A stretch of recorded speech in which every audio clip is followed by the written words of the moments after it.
guys, welcome back to Beaneater Buzz. Again, I'm Jordan Hunt, as always, back here with Colleen McGuire. Hey, everyone. How are you, Colleen? I'm doing all right. Maybe Yeah. better if the Braves won a series against the Rangers, but you know what? Yeah. It's going to be what it's going to be.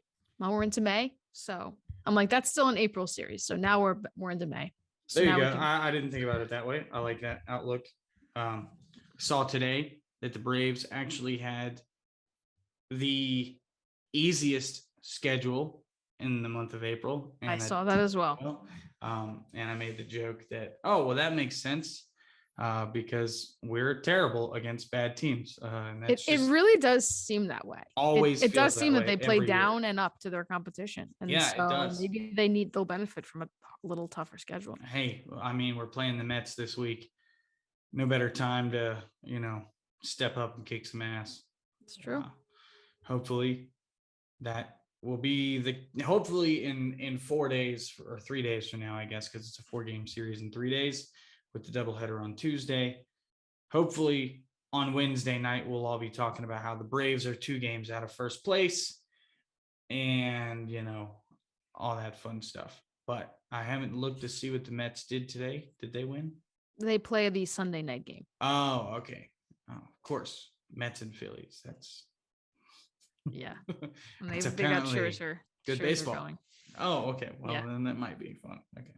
I like Scherzer. Unfortunately, he's a New York Met. And before that, he was a Washington National. And then a Dodger in between. So he's really man. He's truly just our mortal enemy, isn't he? That is. Didn't think about that part of that equation. Anyways, so it's been not a phenomenal week for the Braves, but it wasn't really a bad week for the Braves either. Playing 500 ball, still went 3-3. Against the Cubs, they looked good. They looked, honestly, probably should have swept that series. Especially after coming back in game 2. It just, wasn't meant to be. I'm not sure what's going on with Tyler Matzik. The velo is down. Yeah, he's not really getting the swings and misses. No. So that's potentially concerning. For sure. But Tyler Matzik is so good, he's still getting outs.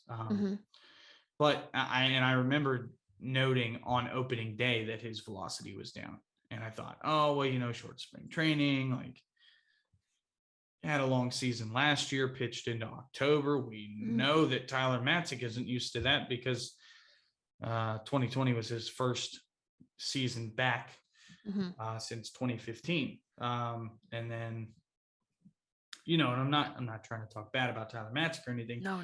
There's nobody that I'm going to be a bigger fan of in my life. I can promise you that. But it is, like you said, concerning. But the back of the bullpen has been pretty awesome anyways. Yeah, for sure. So I'm not gonna be too concerned about that, but still we probably could have won that game had we not. Who started that game again? That was Morton. Oh, that's right. Okay. Yeah, it's so funny because in Charlie's first start in game 2 against the Reds, he was great. Incredible. He was so sharp. Everything was moving. It's like, oh, this is great. He's coming off a broken leg and this is what he's going to give us. And then his 3 starts since then have been iffy. So if he didn't have that first good start, I'd think, okay, the broken leg, something's just kind of still going on. He's not fully recovered, short spring training. But I'm like, because of that first game, I'm like, no, he can be the Charlie that he was for us last year. But he also had a rough start in the first month of the season last year. Yeah, so he's certainly not one that I'm worried about yet. He's a slow starter. And he's been candid about what he's dealing with, and just like he's never shied away from being like, yeah, I'm trying to figure some things out. And so it was a little bit concerning to hear his mindset about it, though. That bothered me when he said, what did he say? Maybe the hitters are just better this season. And I was like, everything You're says Charlie they're not. Yeah. Charlie yeah, Morton. batting averages are down, as they say. Yeah. Yeah. And it's clear that the curveball is not there. Fastball looks fine. But he's just got to do some work on the curveball. And I mean, if we get Charlie Morton back to being Charlie Morton, this rotation looks awesome. I agree. I mean, yeah.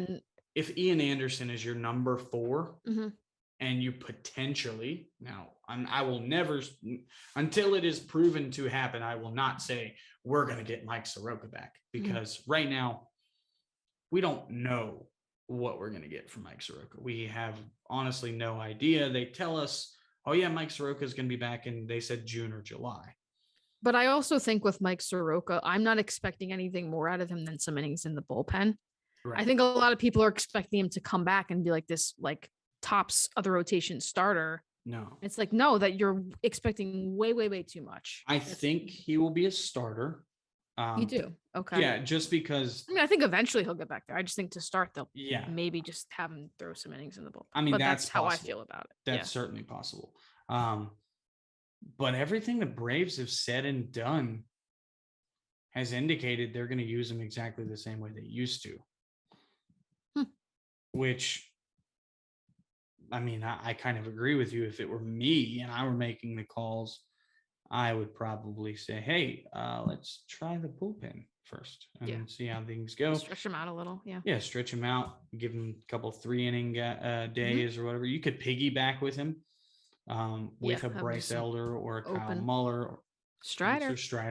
I mean, man, what kind of an awesome, like 3 from Soroka, 3 from Strider. I like that. I like that a lot. That would be a nightmare for other hitters. They'd be like, wait, so we got to go from a guy who throws, and I mean, Mike Soroka can touch 94, 95, 96 even sometimes. He's never really going to get higher than that. Like, that's his top. But like a guy who is a movement specialist, the guy they call Maple Maddox, we got to go from that in the first to a guy throwing 101 to a guy throwing 101, 102, and it's just like, how the hell are we supposed to get a hit? That would be a great duo. You heard it here first. Well, I'm gonna email the Braves. I'm gonna make sure they know that that's what we said. Yeah, that would be Ryan.Snitker@braves.com. I like that. That's a great idea, really. Just stumbling into great ideas here. But yeah, anyways, Mike Soroka potentially coming back as that 5th guy would be, I mean, if you get him back and he's a serviceable starting pitcher by, say, like you said, you bring him up, you've got June, July-ish time frame, a month, 2 months, he's, maybe still working up to innings and whatever. And then maybe the last 2 months of the season, you have him as a starter and you don't let him go more than 5 innings or more than 3 times through the rotation or 2 times through the rotation or whatever, or lineup, excuse me. That's a lethal rotation. Yeah. If you get Charlie Morton back to being Charlie Morton. And ultimately we will, I'm sure. He's so Charlie Morton. Like, how could you not? But some of the things he said concerned me. And that was the only thing that, because anytime you see a baseball player not in a good mindset, it's like, well, that's not good, because baseball is a very mental game, especially pitching. I mean, you look at Kyle Wright. Like, he had to learn how to trust himself and how to be like, hey, like, my stuff plays. If you go up there and you think, does my stuff play? It's not going to play. And that's been proven time and time again. So I don't know. I won't ramble on too long about that. Anyways, back to my original point there. Feels like we could have swept the Cubs. We didn't. Took 2 out of 3 there. First series win of the season. Felt like we had a lot of momentum coming off that series going into Texas, and then you win game 1 with 4 homers, one of which being Travis Demerit's inside the park home run, which was fun. Yes. That dude, he's a lot faster than I thought. Like, yes. It was like he went into another gear right it was second. Cool. I was like, yes. It was like, oh, that's awesome. Yeah. Makes me think, like, and I mean, you've seen me say this a few times on Twitter, I'm sure. In fact, you commented on one of the posts I said about it today. When Rosario gets back, Demerit, he used to be an infielder. Mm-hmm. Like, I could see him being a long-term option as a utility guy and a bench guy. I mean, you know, give an Ozzy Albies a day off, give Austin Reilly a day off, Matt Olson, you know, whatever. He plays the outfield clearly. He plays quite well in the outfield. If what we're seeing from Travis Demerit is real, that's really, really great news for the Braves. To have. Yeah. Yeah. He had a 146 OPS plus, or excuse me, weighted runs created plus at AAA last year. And of course, that's not going to completely translate to the major league level. If it did, there'd be a lot more guys who can play at the major league level. But you know, it's been noted multiple times in the past couple of years that the gap between AAA and MLB is larger than it ever has been. But what we're seeing from Travis Demerit right now seems to indicate, I mean, if he can put up a 110, 115 weighted run created plus at the major league level and give our guys some days off and, you know, not hurt us too much as far as production goes, that's great. Yeah. I think that'd be an awesome piece. So, yeah, he hit a home run in the Cubs series as well. Yeah. Yeah. Shaking hands with that lady or giving her high fives. Like that's pretty crazy. Story. Hit one for you. Yeah. Yeah. I was telling my dad about that today. He thought it was a pretty cool story. I just wrote down probably two of my favorite stories right now for the Braves for the whole season are Kyle Wright and Austin Reilly. There were questions about whether Austin Riley's, 2021 was real. Batting average on balls in play indicated that he got lucky a lot. He had 368 last year. I think it's like 287 right now. So he's even getting a little bit unlucky. And he's just hitting the crap out of the ball. I mean, crushing baseballs, man. Like it's fun to watch. Austin Reilly is developing into a superstar. And for everyone who doubted him, man, like he's just. I mean, I'm one of the ones before the 2021 season. I was like, if they could trade him, everyone was like, Jose Ramirez. We were all about it. And they didn't. And he had a hell of a year. Was like 5th in MVP voting. And yeah, I mean, that seems crazy. Like that's why I'm not making the decision. I mean, if you go back and look, like you said, before 2021, all of us really were saying, is he the answer at third base? And we've had this question at third base really ever since Chipper left, right? We've never really had a solid answer at third base. We've had a season or two here and there. We had one season where Chris Johnson was just the best hitter in the league for whatever reason.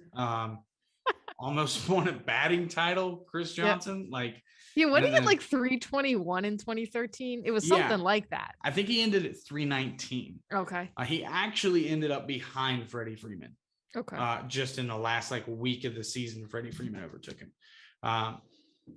So I mean, and then we gave him that awful 3-year deal, and then he was gone. We traded him to Cleveland, and then we still didn't have answers at third base. We even had Adonis Garcia playing third base for a little while, and then Freddie played it for a little while. Yeah.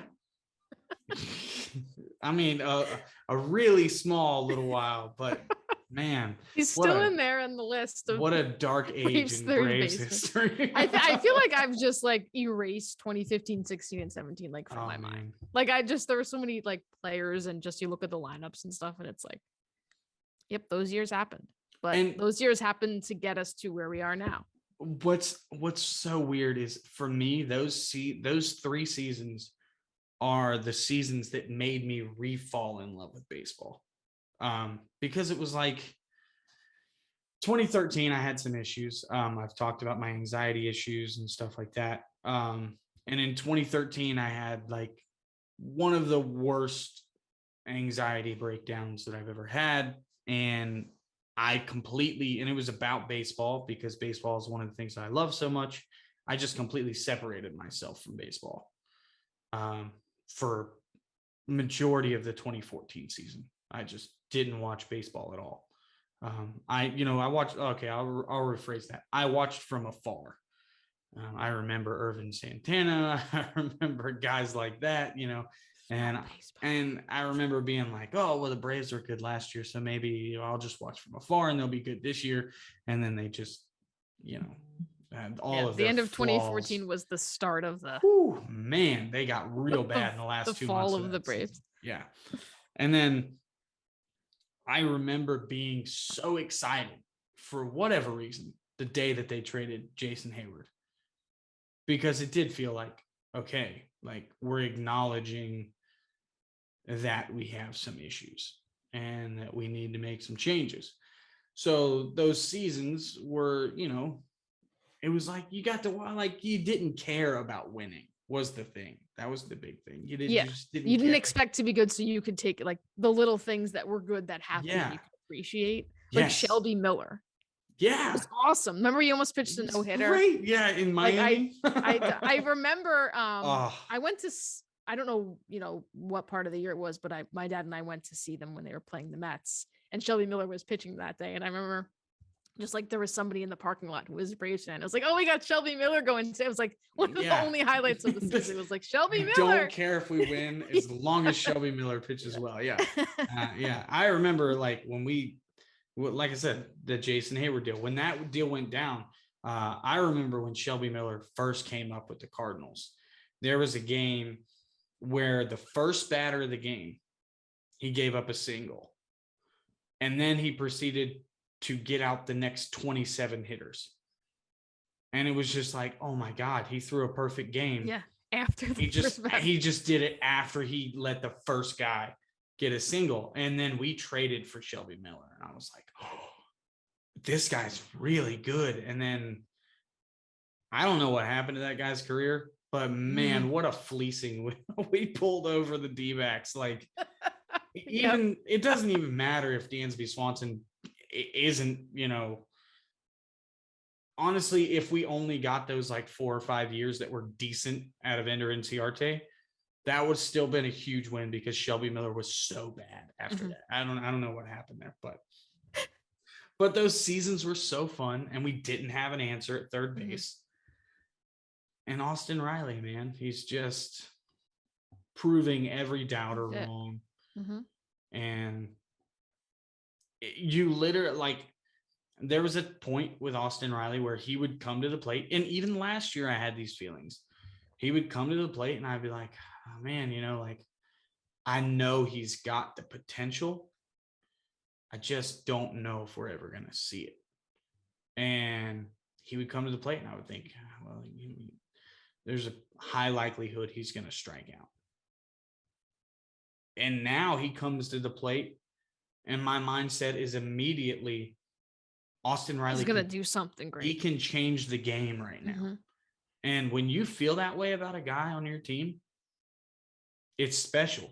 Yeah, I would say right now he's been the one guy in the lineup consistently that I'm like, oh, Austin Riley's up. Every day. Yeah. Every day he comes, like, he just, like I said, it's just nice to feel that way about a player, especially one that we doubted. And not even that long ago. I mean, I wrote down a few things about Reilly. One of these is going to benefit you quite well. I assume you've already thought about this. Yeah. Yeah. Okay. So anyways, last 7 games, which is the last week, 1069 OPS, 3 homers, 8 hits, 6 RBIs, 2 walks. I mean, he still takes his walks. He hasn't so much this week. But I think we actually discussed this about Travis Darno earlier this week, or at least I did with a few people. When you're swinging it quite well, you don't really take your walks that much. You go up there expecting to get a hit. And the way Austin Reilly is swinging it right now with a 1069 OPS in the past week, why not swing the bat? Mhm. Well, that ball he hit in Texas the other day in the first inning, I mean, it was Smoked. holy crap. Mhm. I was just like, whoa. I mean, especially because the balls have been so dead. Mhm. Yeah, I don't know if it's because they were playing with the roof closed. Had to be, right? Like, because that ball was flying. And I saw other people thinking what I was thinking. I'm like, did they change the ball overnight? But then it's like stopped. So I'm like, felt like it. I think it was the roof being closed helped the Braves. Now, I've not seen much since then about that. But it was not just the Braves. Yeah. It was not just that game. It was all across the league that day. For whatever reason, one day they doubled. They were like, let's just put these balls back into the into circulation. Let's see how today goes, and just they're like, not too many home runs. Too many homers. Can't be having this much fun in the game of baseball, guys. Yeah, and I mean, even what was it, Garcia, Adonis Garcia's little brother? He crushed a ball in that game, and Corey Seeger. Now, Corey Seeger has always been a guy that when he hits a ball, especially to the opposite field, like it almost looks like he barely hits the ball. Yeah, that one he hit but off it just Will flies Smith off the his other bat. day. I did not think that was going out. No, especially with what we've seen this whole season.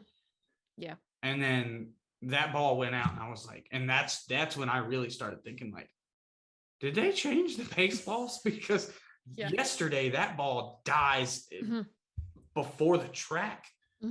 But Corey Seager, again, he's always had elite power to left center.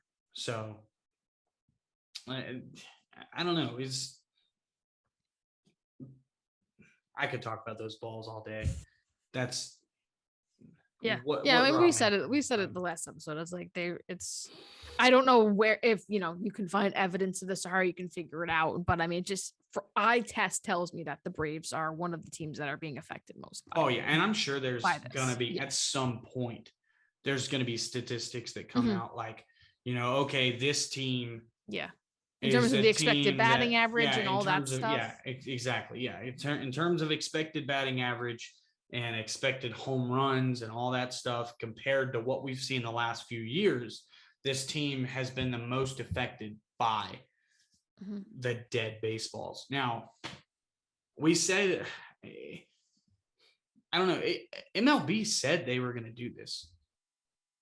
They said that they were going to change the ball but supposedly this was before 2021.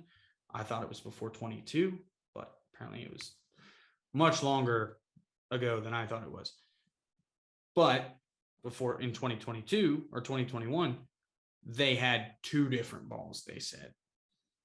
And one of them was one that apparently was just getting absolutely demolished.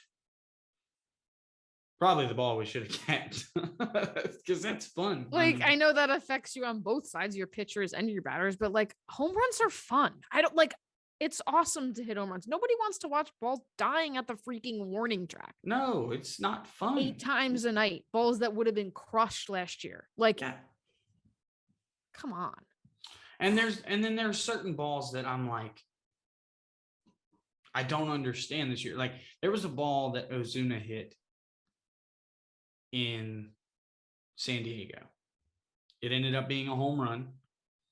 It was 109 off the bat. So, I mean, it's not like he didn't hit the ball hard, but like it almost went into the second deck.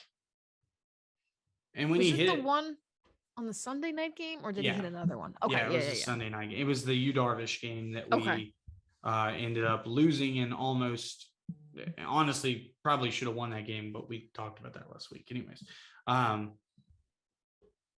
But like the ball hit off the facade of the second deck, and I'm thinking, off the bat, I didn't think that ball was going. So that throws me off a little bit when something like that happens. And because how many times do we think a ball's crushed and gone and it's caught? So it's like, well, wait a second. How many times does Chip Carey think that? I mean, there was one, I can't Way even more remember than what it anyone was. else. He'll do it when it's not even caught on the warning track. I It's just like a mean, normal routine can of corn. He's like, oh, okay. yeah. Yeah, nobody Winging it right. nobody enjoyed the how do I say this? The juiced baseballs quite like Chip Carey did. Because I mean, he got, and say what you will about Chip Carey, he's not the most educated man in the game about the game of baseball, which is ironic considering he calls the game every single night. And he gets so many things wrong when he's talking, and you're just like, man, do you even research anything? But in the big moments, man, Chip Carey can make it exciting. The inside the park home run the other day, like, the perfect call. Like, honestly, if you when he makes like a call, he could, like, I remember the Ozzy walk-off against the Reds in August last year. So that good. Call's great. Like, so when he makes a good call, it's so good. But he's wrong so many times that sometimes I'm like, I never know what to think. There was, I believe it was Travis Demerit, like, crushed a ball on either Friday or Saturday. I was in my kitchen. That's the one that I thought about. I ran in. I was like, ah! And I was like, what are you talking about? What are That's the one I thought about. Yeah. It was against the Cubs. Was it the Cubs? Was it the Cubs? Game we lost against the Cubs? Yeah, and it did. To be fair, I thought, for some reason I thought it was against the Rangers. I guess it was more than I thought it was going a few days ago. But it died right in front of the visiting bullpen, at Truist Park, and I mean, in the past we've had balls that. I mean, like Soler's ball in the World Series that he hit. Just went over. I mean, it just went over, but it didn't look like he hit it that well. The one that Demerit hit, I mean, it was crushed. And to Chip's defense, I thought it was going to. Come here. And it just... no, there's definitely somewhere. I'm like, oh my God, that's good. And they are just like, and caught. Yeah. I mean, in his defense, absolutely. I agree. Like, there are some where you're like, oh, that's for sure gone, and it's not. But then there's still some that are just like, why did you think that was going out? Yeah. So, yeah. But just to talk on that for a second, because I'm looking at some of the baseball unexpected things. So they're top 3 and 4 in terms of team, like the difference in expected and actual, like, so they're expected batting average, is 270. Right now it's 229. Their batting average. They're slugging. Yeah. 229. What was 270? What? 270 expected batting average. Okay. 229 batting average. They're slugging 408, expected 508. And then their weighted on base average is 319, expected 361. So difference-wise, they're top 3 and 4 in all of baseball with teams like the White Sox, Yankees. So they're just really, truly just being unlucky.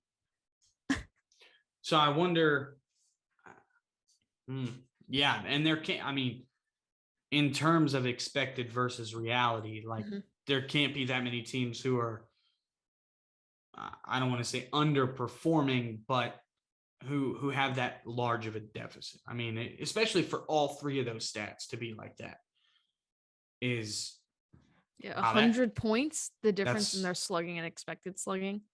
Their expected slug is second behind the Yankees. I mean, it's pretty, although it's crazy the White Sox have a 150 difference. That's but yeah. So it's frustrating. That's pretty that's kind of eye-opening, to be honest. That's pretty wild. That feels unfair, to be honest. Well, but it's exactly what I expected. The way the Braves have been hitting the ball. We talked about Austin Reilly, how hard he's been hitting the ball. Now, Reilly doesn't end up being a victim of that as much as some of these other guys do. I think because Reilly hits the ball so hard that it just, when he connects, it goes like, yeah. So it doesn't affect him as much, but yeah, it's pretty crazy. If even just half of those balls had gone out, how different are we looking at in our record right now? How many more wins do we have? 3? Yeah. Maybe 4? I mean, it's pretty clear now that when the Braves hit home runs, they win. When they don't, they lose. Yeah. And that's been the story for the Braves for years, for the last 3 or 4 years. And some people get critical of that, which is a little bit kind of crazy because it's like, home runs are the only way to guarantee yourself runs. did you sleep through October and just wake up as a World Series champion and not understand how we did it? Because we did it with home runs. I mean, every single game that we won. Name a postseason game that we won that there isn't a home run that you immediately think about. Yeah, you're right. I'm just going through quickly in my head of the 3 Brewers games. It was we hit a home run in all 4 of those Brewers games, but it was Reilly hit 1 in game 2, Jock in game 3, Freddie in game 4. Yep. Let's see, in the Dodgers, Reilly in game 1.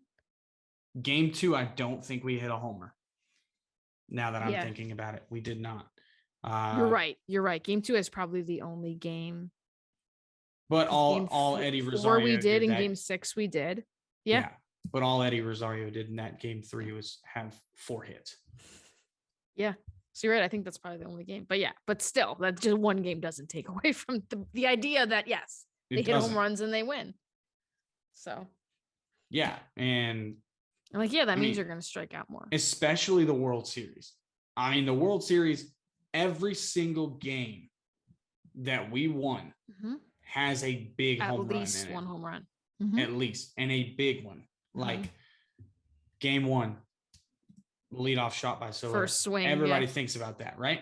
And then another big home run in that game was Adam Duvall's homer, which was a 2-run shot. And I mean, that 2 runs in the World Series. Like, I don't think Adam Duvall gets enough love for his World Series moments. God, that grand slam would be.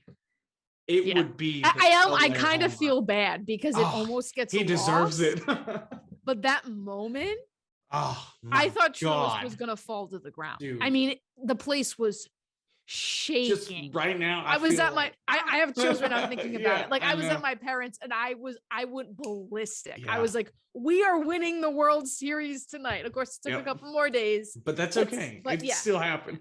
I remember. But yeah, I was like, it was incredible, and it would go down the way that Soler's is now. You know what I mean? If we had won that game, Adam Duvall wins World Series MVP. Yes. If we win that game, he wins World Series MVP. It would have been his 2nd homer. He would have had 6 RBIs. He would have had a grand slam in the game that won the World Series. He'd have a first inning grand slam, like that first pitch too. Yeah. Adam Duvall never goes the other way with a homer.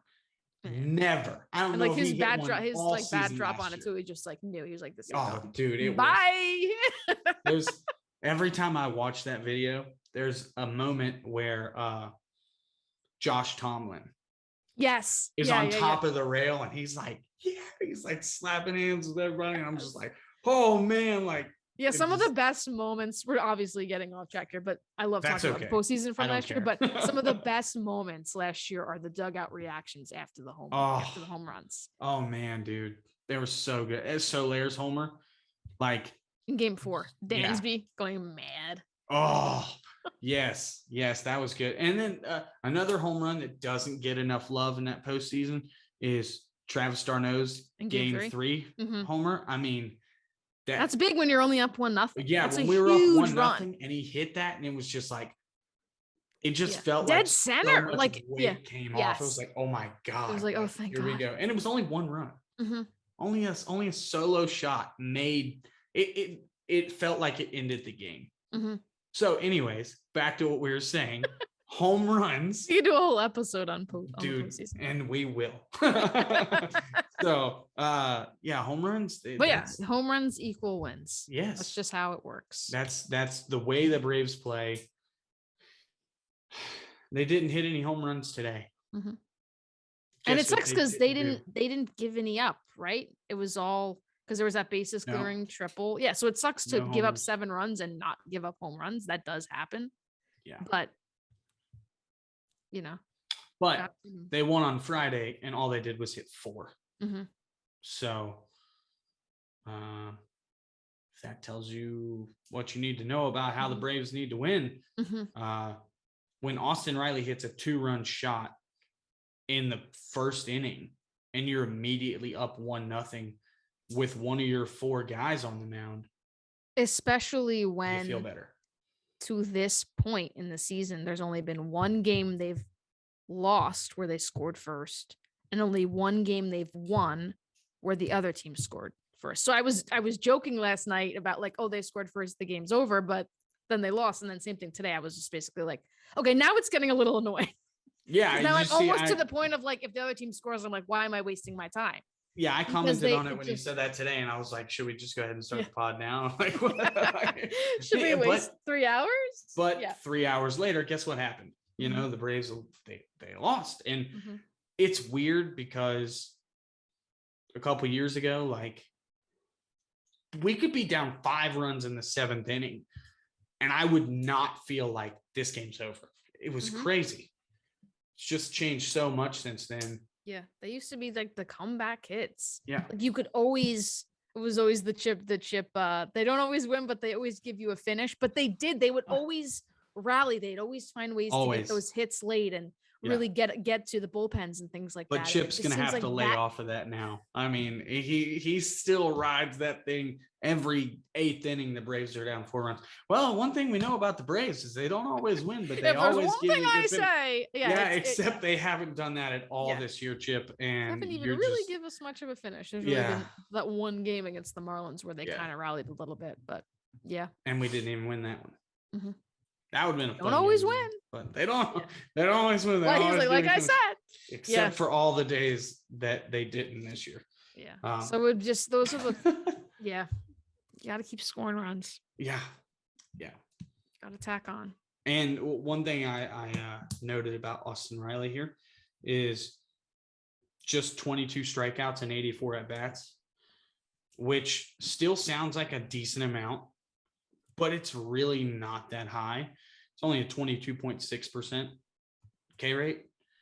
And in comparison to his last few years, that's down significantly. It's down almost 3% just from last year alone, which was down significantly from the previous year and the previous year before that. Or in 2020 it was 23.8. So 2020 it was? 2020. I'm looking at Austin. Yeah, I'm looking at the right. So 2019 it was where it was 36.4. Yeah, it was way. And then 2020 it was 23.8. And then last year was real close to that. 25.4. So it went up a little. And then went down. So right now, I mean, obviously we'll see at the end of there, but right now it's the lowest that it had been. Right. But yeah, he's already, I mean, he's got right now 165 weighted runs created plus 0.9 Fangraphs WAR. He looks great, man. I love it. Austin Reilly has a 165 weighted runs created plus. Yep. That's weighted on base average of 407. Wow, man. Yeah. The only thing is, I mean, just in terms of the like outs above average metric, he really hasn't been that good. Like, so defensively is like the one thing. I always tell everybody when you look at Austin Reilly's defensive stats, you have to do 2 things. You need to look at outs above average for sure, but also go to Fangraphs and look at defensive runs saved, because Austin Reilly is not a good range guy. He's huge. Yeah. He's gigantic. Right. He's not going to have a great range. So outs above average hates him because he doesn't have great range. So the average third baseman is going to be able to get to more balls than he is. That's fair. But then when you watch him play, he's slick with it. Yeah. Oh, absolutely. Dude, he can pick it. Nobody picks it like Austin Reilly. Like maybe a Nolan Arenado. And I hate to even say that because it sounds like I'm like echoing Chip Carey in his last season. He was trying to pound that home so hard about how much better Austin Riley was than Nolan Arenado. And I'm like, dude, you're picking one of the greatest third Yeah, basemen. Arenado's done it for 10 years. Let's Like, maybe yeah. relax a little bit. Come on, like. But I mean, at the end of the season, offensively, yes, Austin Riley was a little bit better. However, I think Nolan Arenado still had a higher WAR. And I may be wrong about that, but either way, he's still Nolan Arenado. Like, yeah, I feel like it's that comparison's like, it's just completely unfair to Austin Riley. It's like, what it is.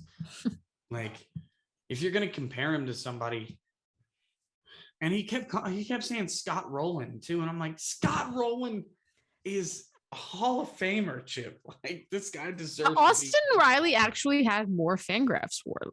So well, he was 4.7, and and Nolan Arenado was 4.2, but Nolan Arenado already has 1.8 this year. He's really having a good year. What did you say Austin was at? Oh, this year, he's at 0.9. Yeah. Still. But last year he had you're talking 30 days into the season. Oh, no. That's great. I'll take that. I mean, kidding me? I'll take a 6 or 7 more pace. Another Braves player that's got a pretty damn good F4 right now. If you look it up, it's 1.0. Kyle Wright. Yeah, it's he's got a 1.0 F4 right now. And for a pitcher, man, that's pretty awesome. That's pretty incredible, especially a guy. And what's so good is that, like, obviously his ERA is 1.13, but his expected ERA is only 1.89. Yeah, you know what I mean. His FIP is 1.34. Yeah, so it's not like he's. None of it's fake. He's pretty much pitching. What you're seeing is what you're getting. Yeah. It's pretty crazy, to be honest, to see a guy go from what Kyle Wright has been the last few seasons to, a guy who, honestly, last year, there were games that Kyle Wright came up and started, and I literally, during the game, I tweeted, it's time to end this. It is time to move on. Trade Kyle Wright to whoever wants him. Let them try. I mean, I said that after he did really well in the World Series, and I'm not going to pretend I didn't. I was like, maybe we trade Kyle now. This is where his, Yeah, I was like, this is the top. Yeah. And the whole world saw it. Yeah. And maybe we should trade Kyle Wright. And I mean, there were a lot of people who, and I mean, credit to those people for being irrationally committed to Kyle Wright, but there were some people who still, especially after the World Series. Now, I won't say before the World Series. Before the World Series, everybody was done with Kyle Wright. But 6 innings in the World Series. He's the reason we won Game 4. Hands down. And he doesn't get any credit for it. It's crazy. We look at Game 4, we look at what Dansby did. Now, huge home run on Dansby's part. And then Soler following it up with another huge homer. And the bullpen, the night shift, awesome, great. But none of that. We're not in that position. We're not even in that game without Kyle Wright. And nobody can argue that. Was it 4.2 innings in that game, or was it 4 innings? It was 4.2 because Dylan Lee. It was Dylan Lee, right, who started, only could get one. Yeah. One out. Man, and that was a weird call. Yeah, Kyle Wright came into a bases loaded. Bases loaded, 1 out.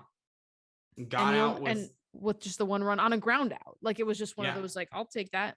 Getting into a jam like that, and that 1 run. I remember when I was at work, when the Dylan Lee announcement came out.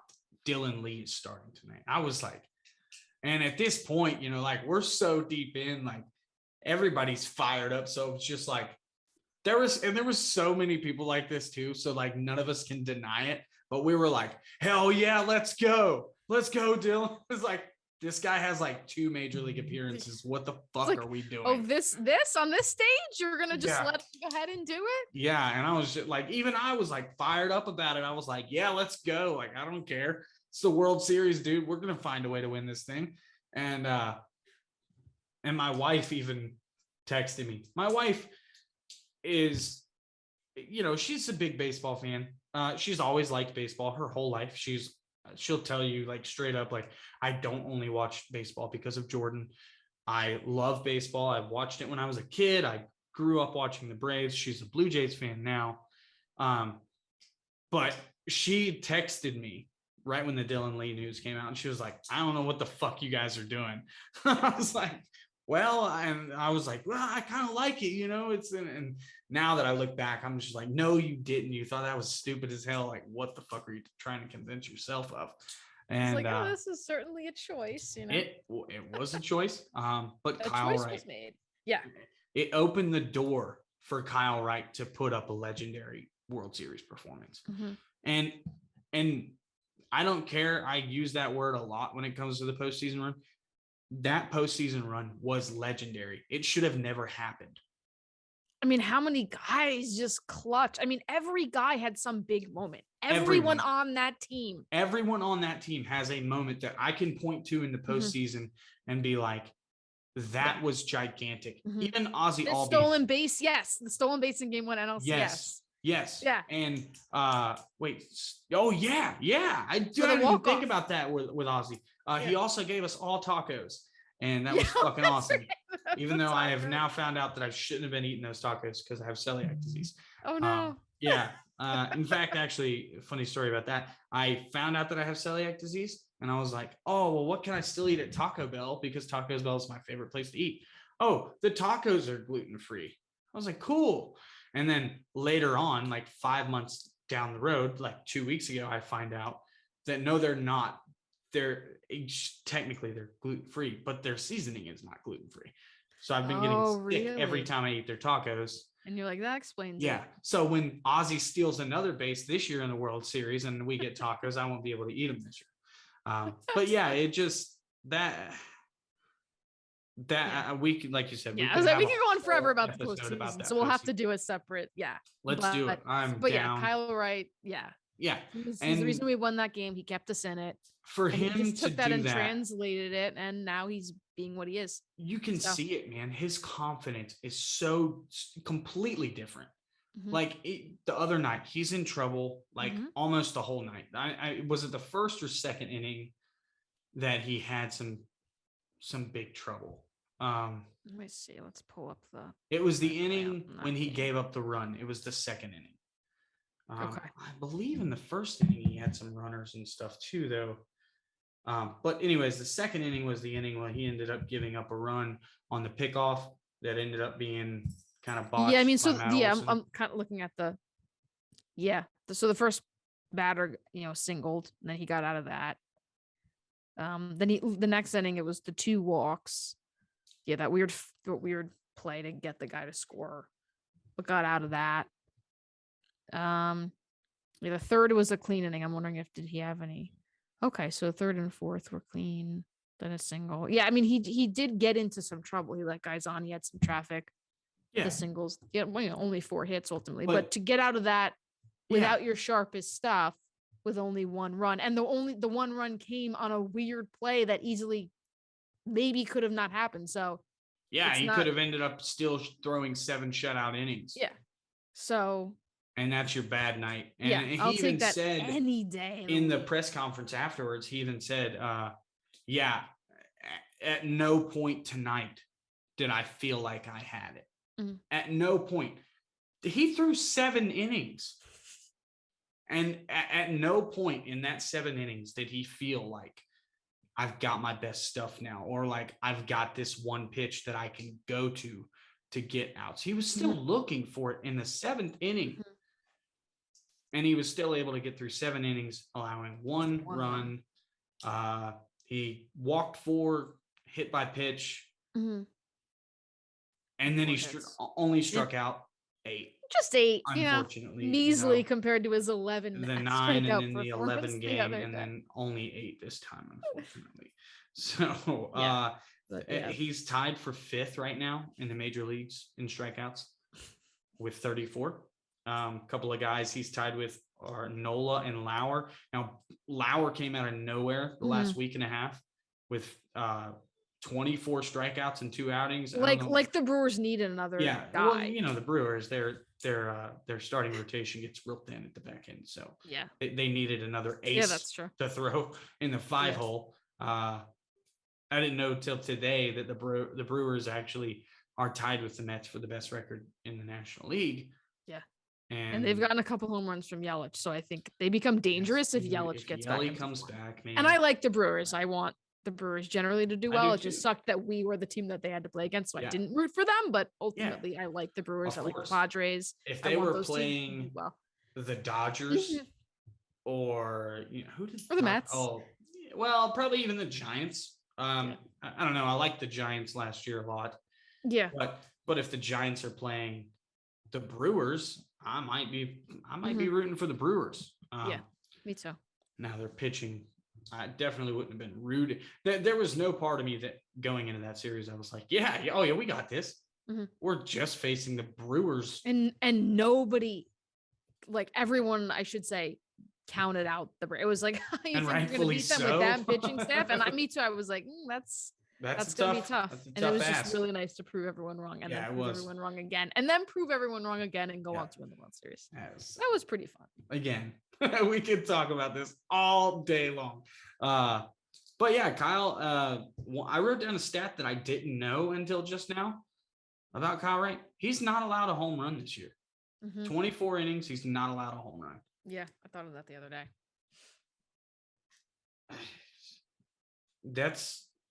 He continues that, man. Like, I mean, obviously he's probably not going to go the whole season without allowing a homer. I don't know if that's ever even happened. Maybe it has. Maybe like Bob Gibson. The best of the best. Yeah. I don't know. Yeah.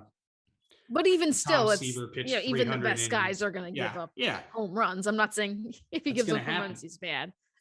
But when you're doing stuff like Kyle Wright is and absolutely dominating lineups, solo home run here and there, you just have to hope that those home runs come when nobody's on base. If you're offense, I don't mind a guy giving up a solo shot. That's fine. Yeah. And let's be honest, there's going to be games this year that Kyle Wright's going to not have his stuff like he did the other night. And he's going to give up 4 runs or whatever. And people are going to then start to doubt Kyle Wright again. And Kyle Wright's going to come out there the very next time and prove them wrong.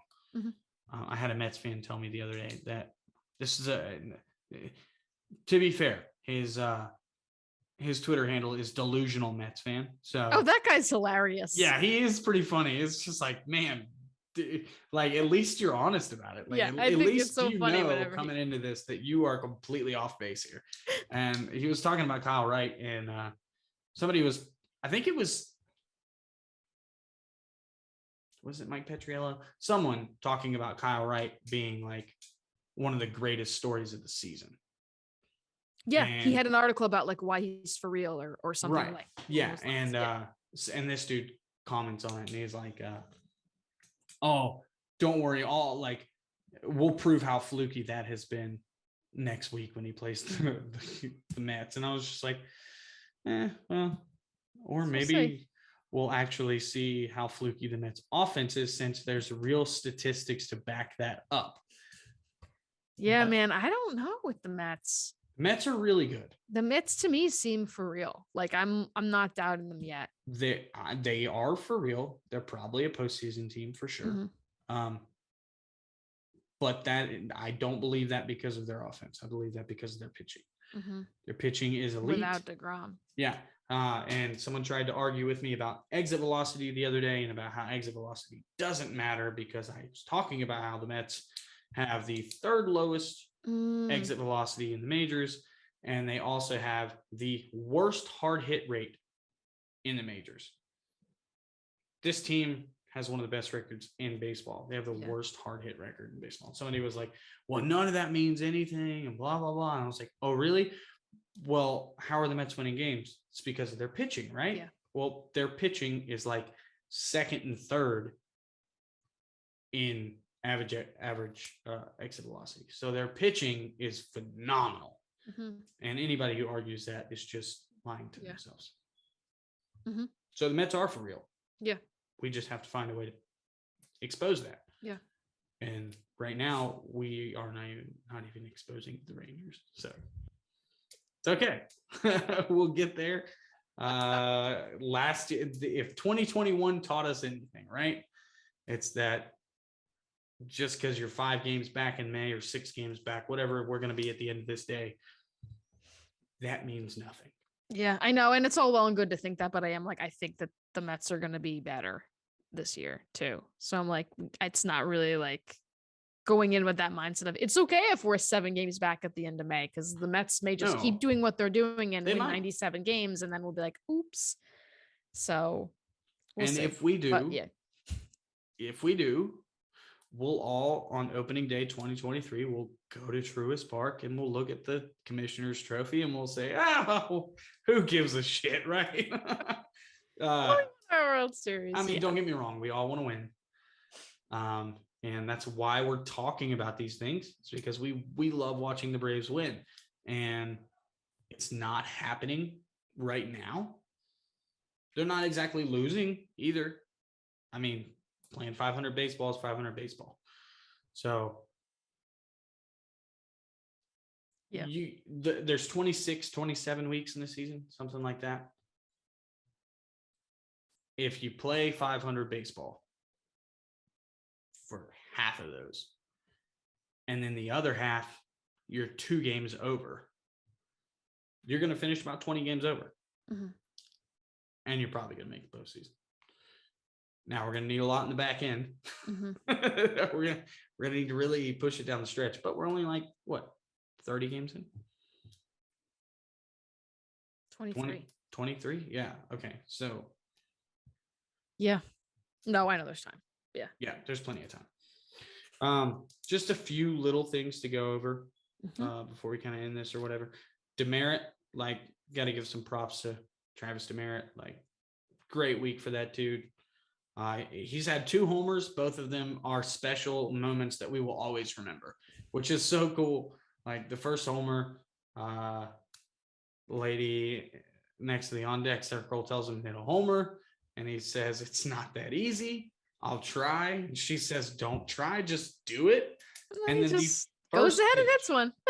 First pitch, he sees it's a homer. So that's pretty crazy. That's one of the things that makes baseball so fun. Mm-hmm. Because we get weird stories like that. And then the second home run he hit was an inside the Parker.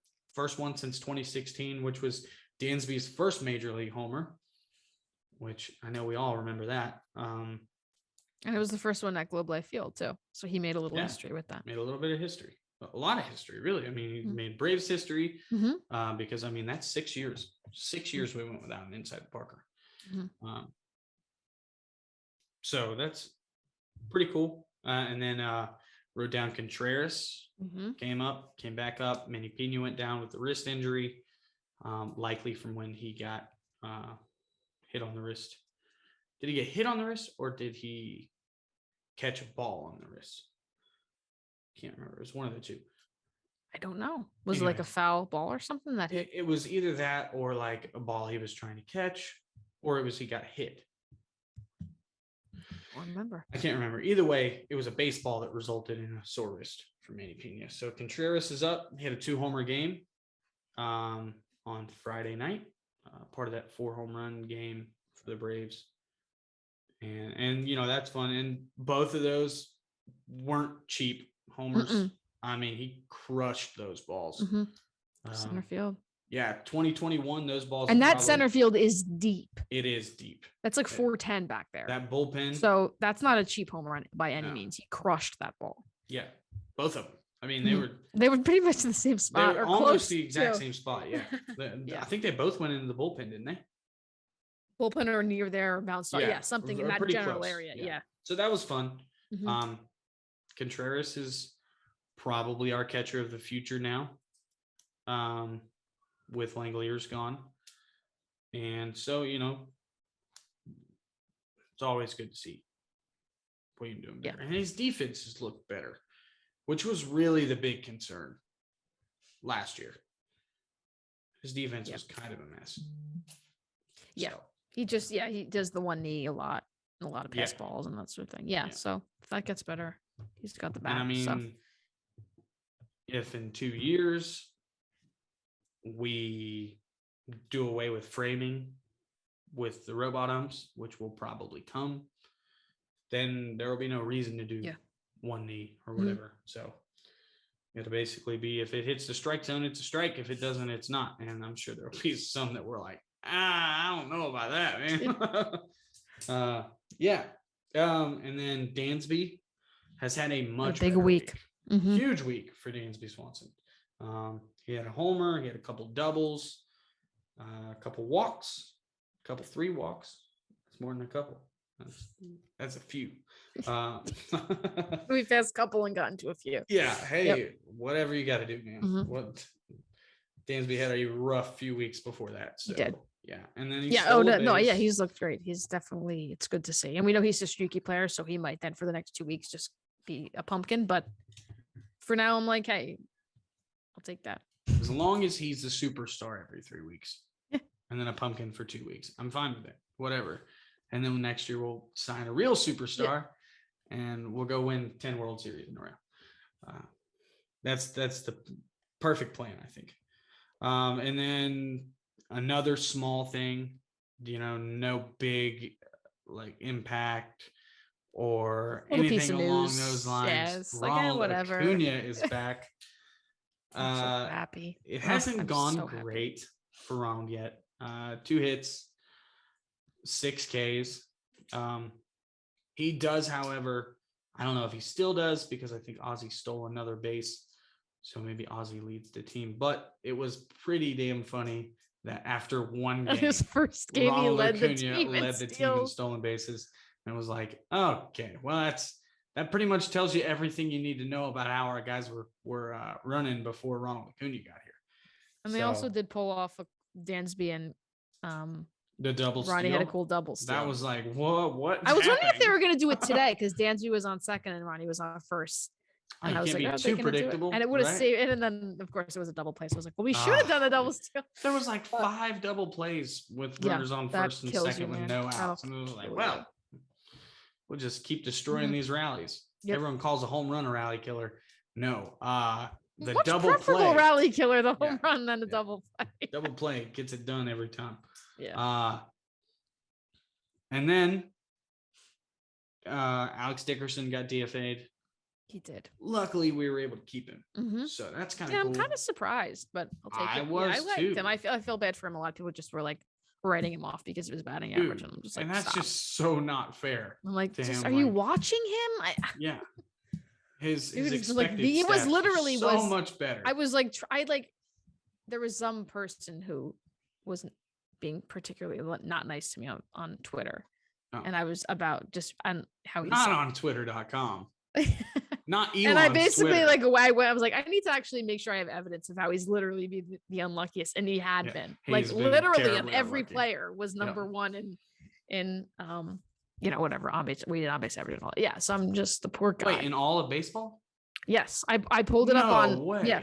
Yeah. Let me. So I pulled it up and screenshot. One of them he was number 2. The other 2 he was number 1. I forget how far back it was. So to be the second unluckiest guy in baseball. So isn't good either. The difference between weighted and expected weighted, he was at the top. So his weighted on base average was 166, expected 347, which is great. 347 is really good for slug. Guy. He was second, but it was 179 slug, 497 expected slug. Yeah. That's huge. And then batting average, he was first. So 71 batting average, 247 expected. So he was first or second in all those in terms of the unluckiest with the difference. So we're just, stashing that guy at AAA now. Because I mean, if he starts finding holes and stuff, like I mean, and he's a lefty too, which is we need that with Eddie gone. So weird. And I guess Eddie, we should touch on Eddie. Well. Forgot about that, to be honest. I know there was a big week. Yeah. So Eddie Rosario had eye surgery. That was poor Eddie, man. Weird, but it made sense. Yeah. Right. It was like, okay. I mean, no wonder you sucked. Like what? Yeah. Like I mean, we all knew he wasn't going to be an LCS Eddie. We all knew that wasn't coming. But he's I mean, always been at least slightly above average. yeah, Even if like a 105 weight. I mean, he or was like right at a at negative average. 4. Yeah, Like he it was was horrible. rough, and it was hard to watch. So at it was like, times. oh, well, at least we have an explanation for it. And he would still come to the plate every time, and I'd be like, "Oh yeah, yeah, like, this Eddie, he's now gonna is get the hit. time. Like, this is it. Like, yeah." That's the one. And then, no, he was actually blind. Yeah. So that's why he couldn't see. hit. And it was his right eye. So the eye he used, which was his lead eye. When he's yeah, when you're up there to hit and you're left-handed and your right eye doesn't work, it basically it's a pretty big deal. is like I'm shocked that he did as much as he did. Yeah, it almost makes but it all makes impressive. sense. Yeah. Yeah, it seemed like he was swinging a lead bat, so I think he just couldn't see the ball and he was just flailing away. But yeah, we wish Eddie the best. 8 to 12 week recovery time. A long time. So we'll see what happens. Travis Demerit is going to get a long look now because of that. And that's what I'm saying. Like, if these 8 to 12 weeks, Travis Demerit is even close to what he's been doing. Yeah. If he ends up with an above average weighted runs created plus by the end of this, like how do you not keep that guy? How do you say, hey, Travis, thanks, buddy, but you're going back to AAA now? Because Eddie, who hit 068 for the first 3 weeks, he's back. So we're going to keep that guy around. Like, and obviously we are keeping Eddie. Right. Eddie will be much better because he won't be blind.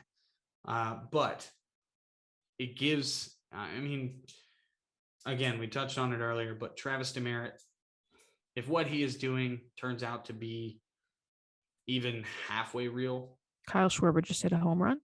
1-0 Phillies. Sorry. Kyle Schwarber's looked really good for the Phillies, man. He hit that big. Well, I want the Phillies to beat the Mets, though. Of course. It's can't believe I'm saying it because I really do. It's like rooting. It's like trying to. I don't know if there's any big comedy fans out there, but I'm a huge comedy fan, stand-up comedy. And Bill Burr had a joke a few years back about how, and this is not expressing any political point of view, by the way, so people don't freak out and think Beaneater Buzz is all liberal or conservative or whatever. We are whatever. It's whatever. But he had a joke about how voting between Donald Trump and Hillary Clinton was like voting for what did he say? It was basically like voting for Darth Vader and Voldemort. And it's like, yeah, I mean, that's kind of how it feels. So it's like picking the Phillies or the Mets. Yeah, it's but yeah, go Phils. Ugh, I guess. It's hard. Yeah. So yeah, other than that, I guess we can kind of go over the great week you had when it comes to our home run pool. You nailed Austin Reilly. Like, I did. You didn't see when I tweeted at you on Friday? I was like, I get 5 points. No, I didn't see that. Oh man. I was like, I get 5 points. Yeah, I would have responded to that for sure. But yeah, but yeah, Reilly hit 2. Both of us were wrong about the record. Did I say 4 and 2? I couldn't remember if I said 3 and 3 or 4 and 2. It should have been. We both said 4 and 2. Yeah. Yeah. So yet again, it seems like we're optimistic and had no reason to be. And I said Olsen for 1 is what I said last week. And you did. Yeah, I don't know what's going on. I think I was talking about 1 hit is what I was talking about. And I didn't he hasn't looked good. He hasn't looked base. good. The underlying numbers, I know we were both saying it last night, still look fine. But it's just like he's hitting a lot of grounders and striking out and stuff. So I'm like, hopefully he's he's in a slump. He's aware of the slump as well. And I have this one guy who continuously tweets at me. And you actually responded to him yesterday. I have that guy muted because he's so irritating. But anyways, he keeps wanting to tell me about the slump that Matt Olson is in. And he's like, oh, can we say that Matt Olson is slumping now? Matt Olson is slumping, but when you're a dick about it, nobody wants to talk to you about it. Everybody wants to be like, dude, fuck off. Like, go somewhere else. And have a civil conversation. Yeah. Matt Olson is like You know, he's what, and this is what my buddy Trent Ciarte, if you know him, Trent Dixon, he tweeted today that Matt Olson is one for his last one, so the dude is on fire. It's all on how you look at it. It's where it starts. Yeah, it's where it does. starts, right? Box this is the score, new streak begins again. In the box score, it was a single. I don't care if it says it went to the second baseman. Sometimes you just need that to get you going. Yeah, hey, Jeff Francoeur look out, talks Mets. about it all the time. Yeah, look out, Mets. That like 45-mile-an-hour grounder to the second baseman, that's really going to open things up for Matt Olson. So, anyways, so anyway, I got 5 points because Reilly got 2 home runs. Well, so that was pretty fun. Well, okay, yeah, but you have 6 points for the season. Yes. So, because the first week you had our record right. Yes. Right? Or was it last week? No, it was early on. I think it was that first week. Whatever. It was some week along the lines. That's the first home run you've gotten right, though. Mm-hmm. That's the first player that you picked who hit a home run. I guess so. I guess so. That just seems off. Just having. Seems hard to do. And now I'm not sitting here saying I'm doing any better, but the first week I did get one, so I'll take that. So looking ahead, looking ahead, we've got tough week. The Mets, and then what do we got after that? The Brewers. So we've got the Mets for 4, including a doubleheader, and then we go home and we'll face the Brewers. So it's too far ahead to know. I know Burns pitched today or last night, so we may end up seeing them, seeing the top. They're good guys, but we only have to play the Brewers 6 times in the next week and a half. So, or 2 weeks. That's it. Yeah, that's it. Yeah. Once we get it over with. But yeah, I almost think it will be this next few weeks are a much tougher schedule, but I almost feel like it'll be good for the Braves. It will. Dansby Swanson, he talks about that compete factor, and as much of an asshole as he sounds like talking about that. But it does, it just seems like it does. They need to face the good pitchers and the good teams. So we will have Fried versus Bassett, which should be a good matchup. And then we don't know which game who is pitching, but it's going to be Wright and Charlie Morton, both on regular rest because of the off day. Carlos Carrasco, and I guess probably Tyler McGill, and maybe it'll probably be like Trevor Williams. Is that his name? The one they got from that guy, yeah. So they'll probably they used him another when they had a doubleheader a couple weeks ago. They used him, so I think he'll be probably the guy. So we have the right guys.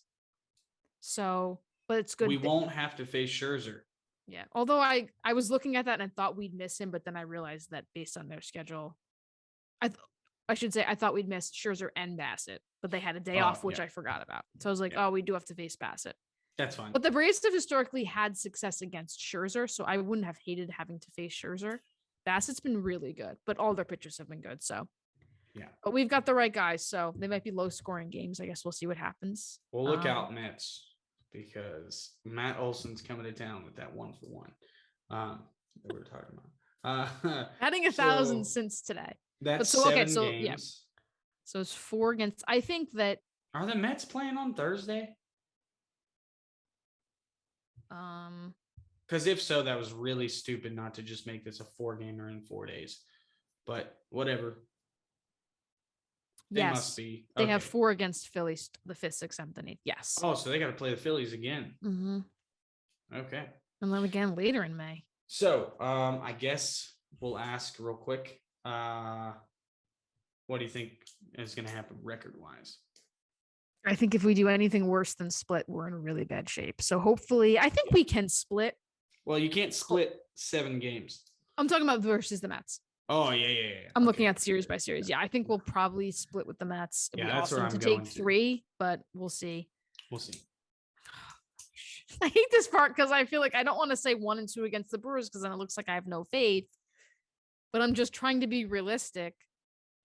I'm going to say that. I think we'll go 3 and 4 this week. I think we'll go 3 and 4 this week. We're going to go 5 and 2 though. Yeah, I'll gladly take being wrong on the opposite end of the spectrum than being wrong, thinking we'd do better. 3 and 4. All right. And who you got for homers? Do you have a guy yet? If you do, then you go first. Yeah, I don't have it. I got one. Okay, who's yours? Ronald. Okay, I love it. I was thinking, I'm hoping he hits his first one against the Mets. It'd be freaking Yeah, that's awesome. that's what I'm thinking. Can I pick the same guy again? Yeah, sure. Can I pick Reilly again? Of course. Because I feel like he loves playing at Citi Field. Why not? Yes, he does. That's a good pick. I like that, actually. I'll stay 2 again. Why not? Okay, Reilly 2. He's going to hit 2 tomorrow. And I'm going to say Ronald 2, because when he hits 1, it's just going to open everything. Once he hits 1, I think then we'll be like, okay, he's back. Because he'll have like timed it up and gotten there. So hopefully. Well, I love it. All right. Well, it's about to kick me off again, actually. So 2 minutes. It says 2 minutes left. Yeah, it's what it tells me too. So that's fun. We'll have to work our way around that next week, I guess.